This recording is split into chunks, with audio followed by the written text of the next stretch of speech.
رسول اللہ صلی اللہ علیہ وآلہ وسلم نے فرمایا، اللہ تعالیٰ فرماتے ہیں، اے ابن آدم، تیرے گناہ اگر آسمان کی بلندی کو بھی چھونے لگیں، پھر تو مجھ سے بخشش طلب کرے تو میں تجھے معاف کر دوں گا، اور مجھے کسی کی کوئی پرواہ نہیں۔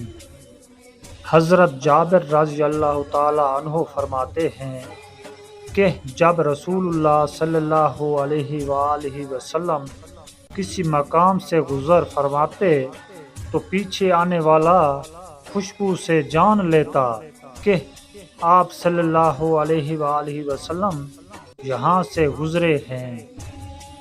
امام مہدی علیہ السلام۔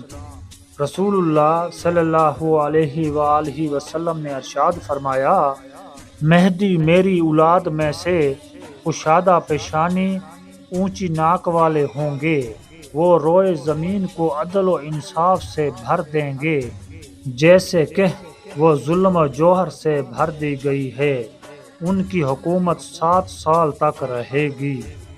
نیت حصول علم کی، ثواب حج کا۔ رسول اللہ صلی اللہ علیہ وآلہ وسلم نے فرمایا، جو شخص صرف اس لیے مسجد جاتا ہے کہ وہ علم سیکھے یا سکھائے تو اس سے مکمل حج کرنے والے کے برابر ثواب ملتا ہے۔